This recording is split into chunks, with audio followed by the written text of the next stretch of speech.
You know, sometimes life gives you a lot of lemons and you end up drowning in them. I faced a situation like that when I really didn't know what I could do to make my life better. I'm a simple woman and my name is Stella. I had a husband named Jack who was the absolute love of my life until he showed me the worst side of him. My love for him dwindled away the day that he took me to his mother's rented apartment to check on his mom. Jake's mom, Lisa, was recovering from a stroke, and I was genuinely concerned about her, but I was super surprised to see her fit. I said in surprise, "Hey, Lisa, you seem to be doing well after the stroke, and you can walk. Jake told me that you were paralyzed." "As you can see, I'm not paralyzed anymore." "It's good to see that, Lisa. Did the doctors finally find a way to treat it?" And that's when Lisa and Jake looked at each other and laughed. It was like an outworldly experience I felt at that time.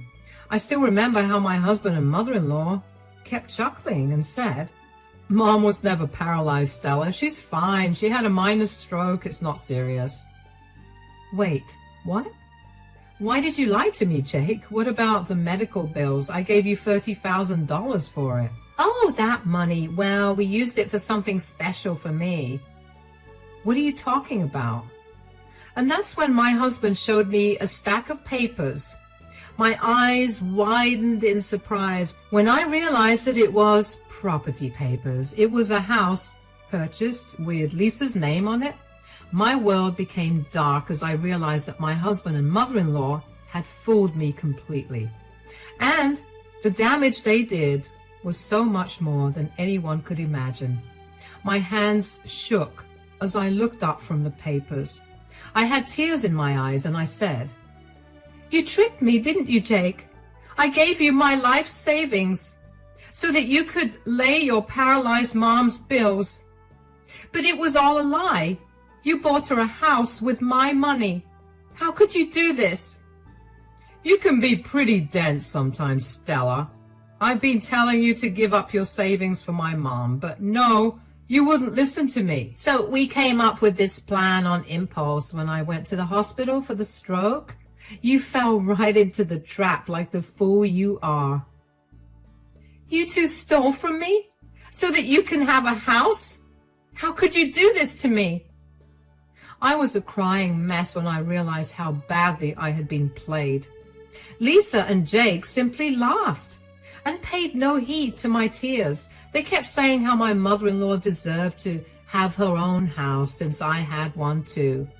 Jake and I had numerous arguments in the past and he kept asking me for my savings, but I refused because I didn't owe that mooching woman anything. Besides, since Jake had student loans and was paying his mom's bills, he barely contributed to the household.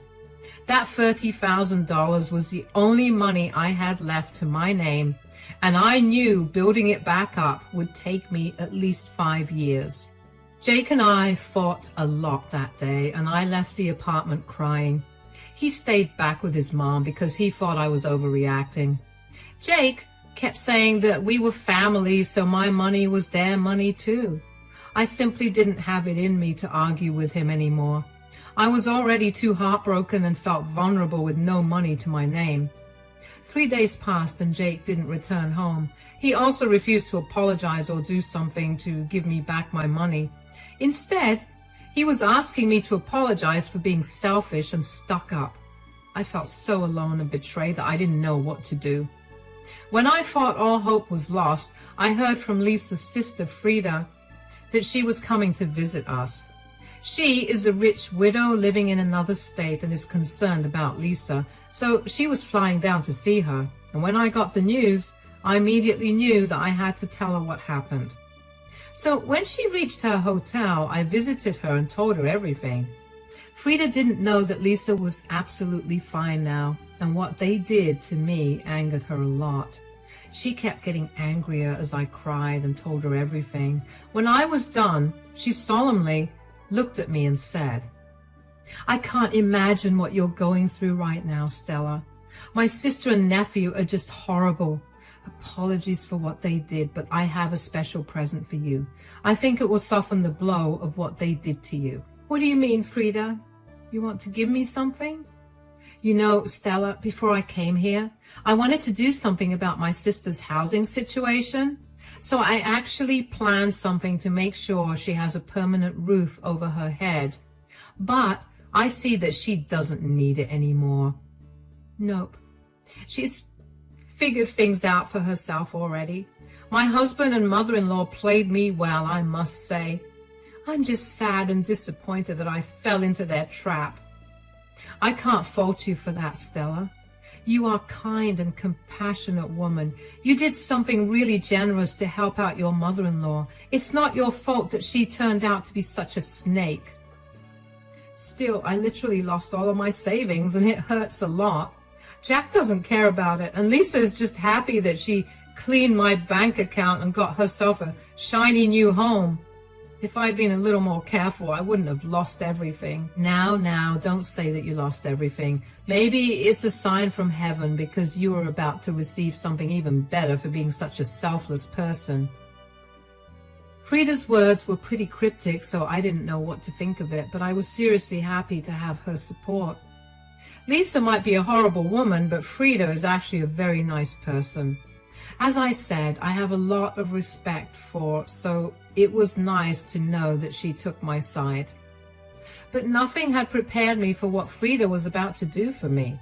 When she told me that I would receive something better, I sadly smiled and said, "I highly doubt that, Frida.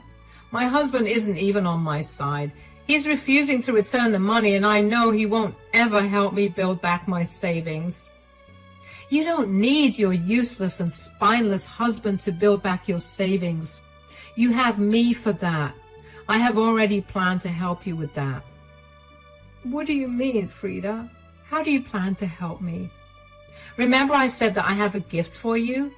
Well, I'm actually going to give you $60,000. Guys, out of all things possible, I never expected this to be one. Not even in my wildest dreams had I imagined that Frida would want to give me money. I was extremely taken aback by her words and didn't even know what to say. My face must have shown my confusion and shock because Frida simply smiled at me and nodded her head. I said in disbelief, "You want to give me $60,000? "That's right, Stella. But why? Why do you want to give me money?" As I said, Stella, I've been making plans to make sure Lisa has a permanent home. So I set aside $60,000 in cash to help her with her house purchase. But then I came here and found out what she did. And you don't want to give her the money? Yup, I'm not giving her the money since she already scammed you into giving her yours. I'm still extremely ashamed of what she did, Stella. Consider this as me returning your money. Honestly, guys, Frida's thoughtful gesture absolutely brought tears to my eyes.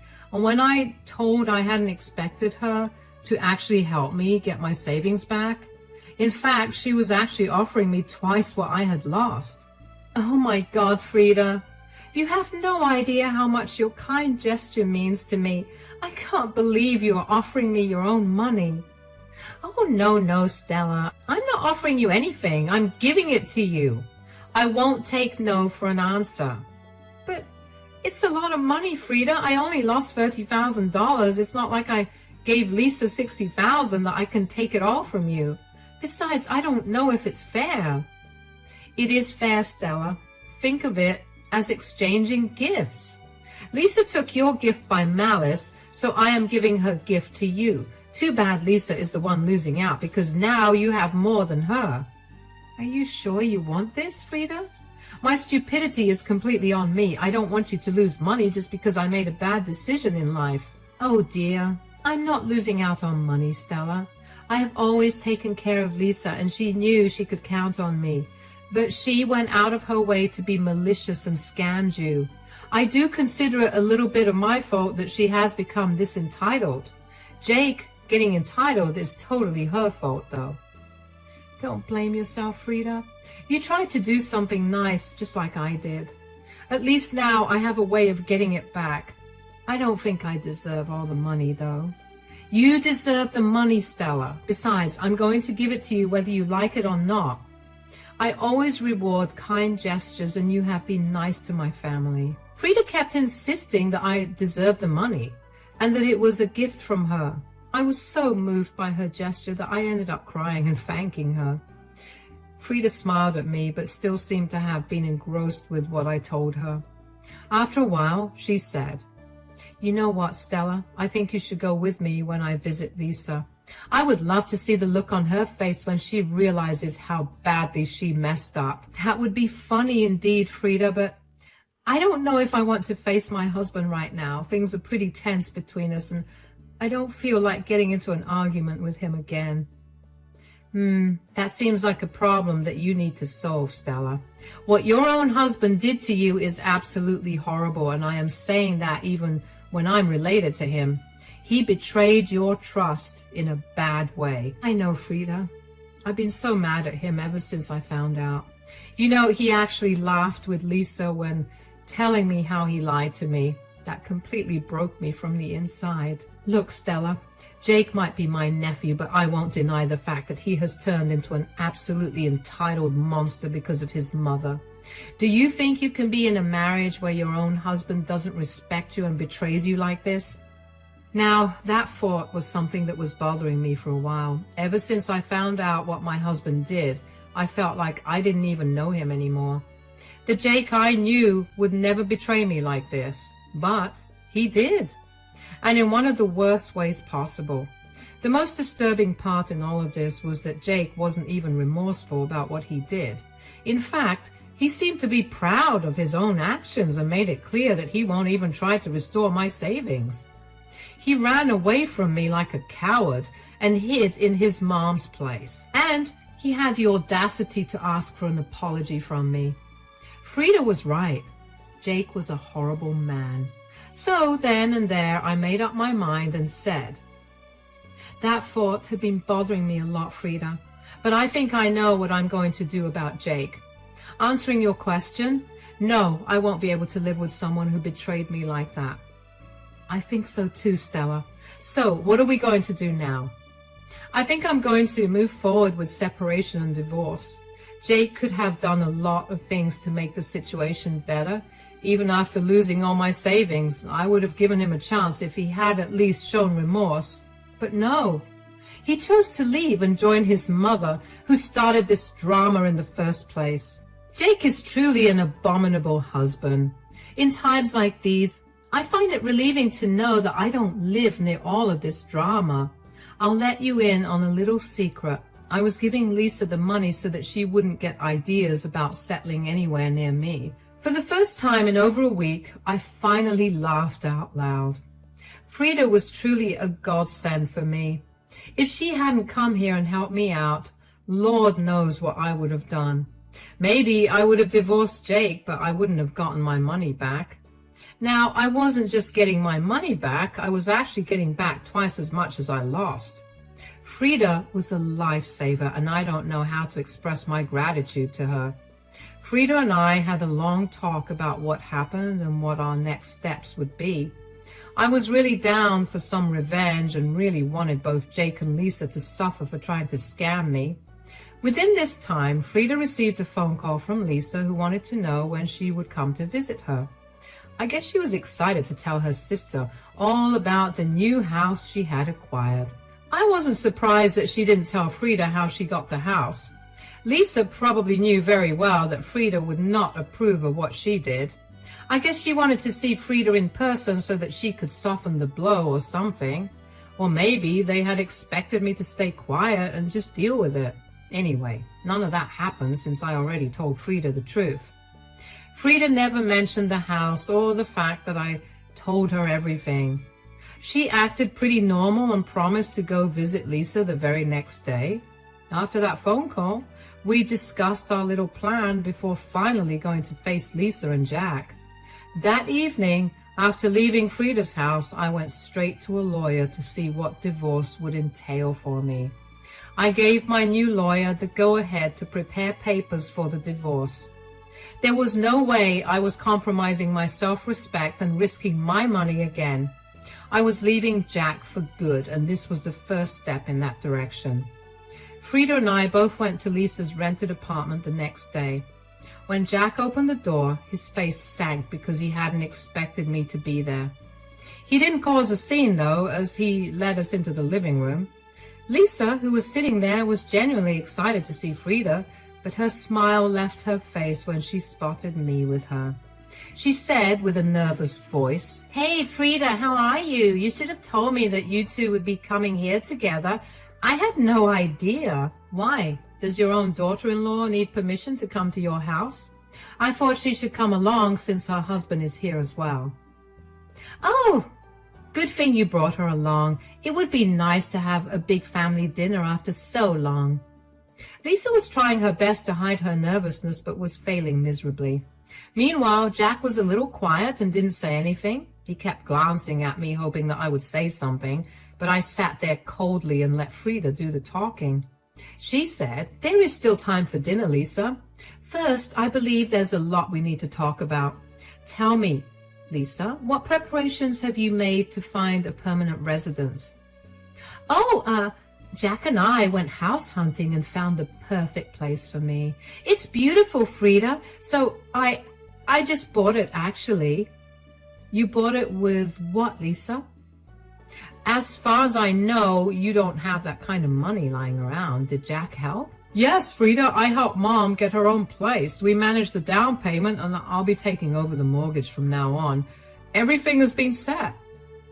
"You managed the down payment by tricking your wife into giving away her savings, didn't you?" Jack and Lisa froze when they heard Frida say those words. They had hoped that they had more time to come up with excuses, and they had hoped that I would stay quiet and not tell Frida what they were up to. But I was done being a pushover. I already learned my lesson the hard way. But apparently, Lisa and Jack needed to learn some things, because even after getting caught, they tried to lie to Frida. Lisa actually looked offended and said, "What are you talking about, Frida? We have done no such thing. Who gave you these nonsensical ideas?" "You still want to lie about this, Lisa? I don't think lying will be a good way to go about this." "Look, I don't know who told you these things, but we came together as a family and helped Mom buy the house. Lisa didn't actually mind sharing her money. In fact, she gave it to me by her own accord. Isn't that right, Stella?" "Yes, I gave you the money out of my own accord, but the money wasn't supposed to be used for buying a house. It was supposed to be for medical bills and such, because I was told Lisa had been paralyzed." "Why are you lying to Frida? My son would never do anything like this." "Your son did do this, and you helped him, Lisa. Don't forget that I have text messages between all three of us. I showed Frida everything. Sometimes my husband and mother-in-law can be pretty dense about stuff. It completely left their mind that I had proof in the form of texts and even call recordings where they admitted and defended themselves for scamming me. When I reminded them of this fact and told them that I had shown Frida everything, they were shocked and embarrassed. They didn't have any shame in front of me, but they sure did have some shame in front of Frida. Frida looked pretty angry and cold when she said, "I have seen all of those texts and even call recordings. I know what you two have done. Don't you have any shame? Lisa, what is wrong with you? Why are you taking Stella's side, Frida? She's a part of this family, so she needs to help out. Giving my poor mother some money wouldn't kill her." "Excuse me, Jake?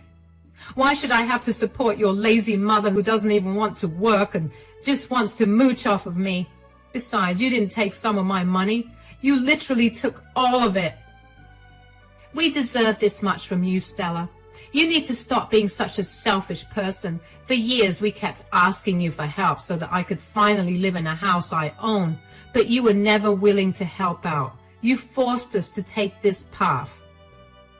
Lisa and Jake turned out to be even worse than we had imagined. After literally bleeding me dry, they were calling me selfish and blaming her misdeeds on me. It was just outrageous behavior.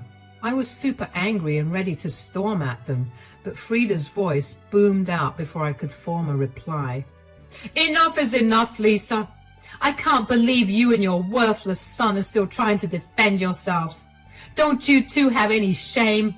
When did you turn into such an entitled and selfish person? Are you really taking her side, Frida? Yes, I am taking her side because you two are wrong. What you did was absolutely horrendous. What option did we have, Frida? Mom needed her own place. We had to do something. Don't give me that nonsense, Jack. Lisa can do just fine living in a rented apartment. Plus, if she wanted a house for herself, she should have worked like the rest of us. I was even going to help her get a house and actually set aside cash for it when I came here. Lisa now looked at Frida happily, thinking that her luck had just opened up. She had that look on her face which people get only when they win jackpots or something. Even Jake looked really surprised and happy to hear that there was more money coming in for his mother. However, Frida and I knew exactly what was happening with the money. She didn't say anything, and neither did I. Lisa excitedly said, "Oh my God, are you going to give me money? That's so generous of you, Frida. I always knew that you cared about me the most. You are the best sister, you know." "Hold your horses, Lisa. I did arrange some money for you, but it looks like you won't need it anymore."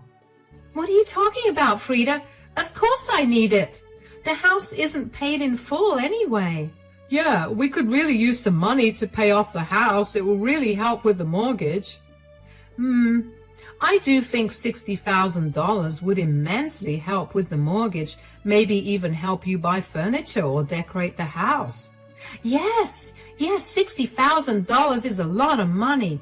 Oh God, I will be able to do so much with it. "I say we split it 50-50, Mom. You can use $30,000 to buy furniture, and the rest, $30,000 for the mortgage."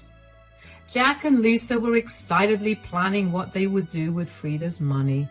Their greed and entitlement were truly amusing to watch, since it didn't involve my money anymore. Anyone who saw them now would think of them as children who were completely dependent on others for money. It was just pathetic. However, I was enjoying the show, and so was Frida. She looked at me and smiled. I knew that she was playing around and trying to find the best way to reveal the reality to them. We were having fun watching them make a fool of themselves. Lisa then excitedly addressed Frida, saying, "So when will you give me the money? We need to start shopping right away since I will be moving into the house next month." "Wait a minute, Lisa. Who said I would still give you the money?" "What? What do you mean, Frida? We just explained to you why we still need the money." "Yes, you did. But I am still not under any obligation to give you the money. To be honest, I still haven't gotten over how you robbed the poor girl Stella of your stupid house. So I have actually decided to give her the money." The look on their faces was absolutely priceless. Lisa and Jack were shocked that Frida would even think about doing this. They couldn't believe that Frida would blatantly give away the money that was supposed to go to Lisa. They kept looking at my face and Frida's, trying to understand if this was a joke. And when they realized it wasn't a joke, Lisa was downright angry and said, "You plan to give the money to Stella? Why would you do that?" Why would I do that? Probably because I'm trying to rectify what my sister and nephew did to her. "Your money has nothing to do with Stella. It should be mine, because it was meant for me." "It was meant for you, yes, but I changed my mind. I don't reward people for bad behavior, Lisa. I think you know that very well." "I think you're being very harsh on Mom, Frida. We didn't have many options. You can't punish her for wanting a roof over her head." She already had a roof over her head that she didn't work for. She could have waited for me to help her out. But no, she chose to steal a poor girl's savings and leave her destitute. As if you haven't already made her financially stuck because of your stupid student loans. That shut up my husband real quick. Frida reminded him of the fact that my husband barely contributed to our household as it is. Jake knew that he couldn't argue this point, so he stopped babbling like an idiot and wisely chose to remain quiet. Lisa, on the other hand, wasn't having it. The thought that now I was getting even more money than I lost was bugging her. She still looked angry and said, "You can't do this to your own family, Frida. This is unfair."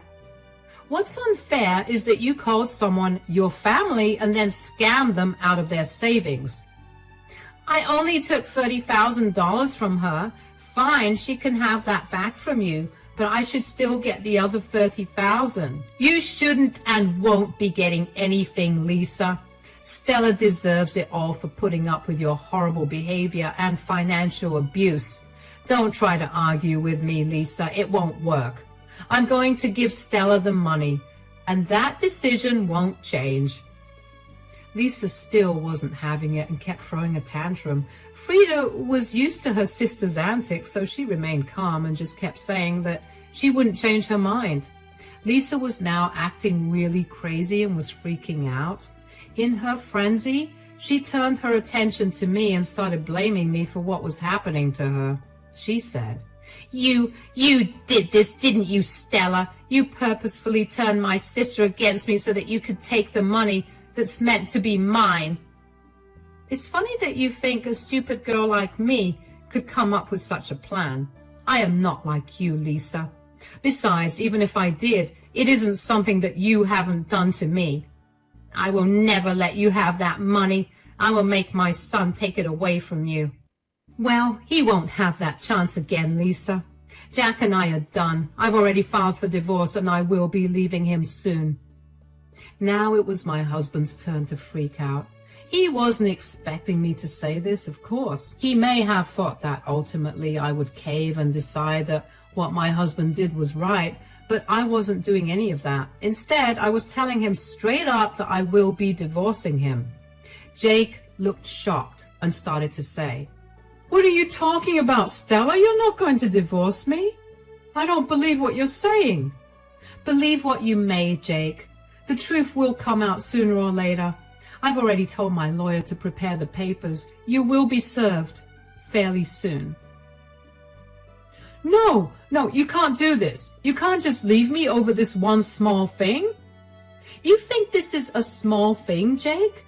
That's where the problem lies, you know. Not only did you awfully betray me and wipe out my savings, but you also refuse to take responsibility. I don't want to stay with someone who lies to me and steals from me." "But you're already getting your money back, Stella. In fact, you're getting more than what you spent on my mom. The problem has been solved now." "Just because Frida generously offered to give me back my money, that doesn't mean I should forgive you. I have already decided on a divorce and I will go through with it whether you like it or not." Jake was now in full panic mode while his mom was still hounding Frida for the money. It was a hilarious mess where both Jake and Lisa were not only regretting their actions but also paying dearly for it. Frida and I watched them grovel for a while before we left and went to our own homes. That night I slept like a baby since a big weight had been removed from my chest. The next day, Jake came back and wanted to talk things through, and I made sure to tell him that there wasn't a chance in this lifetime that I would forgive him. He cried a lot and lamented about how he got carried away due to his mom and made a mistake. I guess he finally remembered that without me, he wouldn't even be able to handle his mom's mortgage. No matter what the reason was, Jake tried his best to change my mind, but I didn't do that.